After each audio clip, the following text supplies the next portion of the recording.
তো গাইস বন্ধু চলে আসলাম 100 বছর পর ভিডিও নিয়ে। আর আজকে যাবো সবাই মিলে বাড়ি। তো রেডিও সবাই রুম থেকে বেরিয়ে চলে আসলাম বাইরে, কারণ সব বন্ধুগুলো বাইরে ওয়েট করছিল। আর আমার এই বন্ধুরা চলে আসলো অনেক দূর জলপাইগুড়ির থেকে।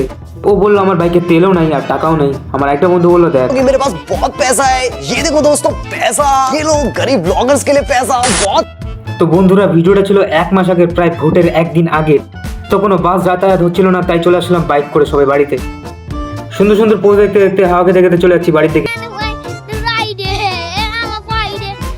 যেহেতু কালকে দেবো সবাই ভোট, তাই শিরে শিরে রক্ত মোদির ভক্ত বলতে বলতে সবাই চলে যাচ্ছিলাম রোড দিয়ে বাড়ির দিকে। যেহেতু বাস নেই তাই সবাই যে করে হোক বাড়ি চলে যাচ্ছিল ভোট দেওয়ার জন্য। বন্ধু ছিল আমার বিশাল জোশে डिप्रेशन।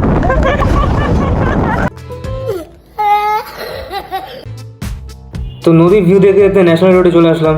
তো ন্যাশনাল রোডে উঠে আস্তে আস্তে বাইক চালানো শুরু হলো, কারণ তাড়াতাড়ি বাড়ি পৌঁছানো দরকার ছিল। তো বলতে বলতে বন্ধুর তেল শেষ, মানে বাইকের তেল শেষ। তেল ভরা কমপ্লিট, এবার আবার রোডে চলে আসলাম।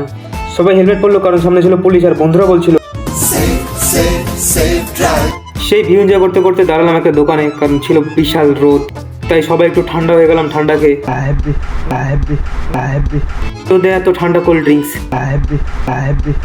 গোটা রাস্তা বক করতে করতে চলে আসলাম বাড়ির কাছাকাছি। এতদূর ব্লগটা দেখার জন্য থ্যাংক ইউ আর বাই।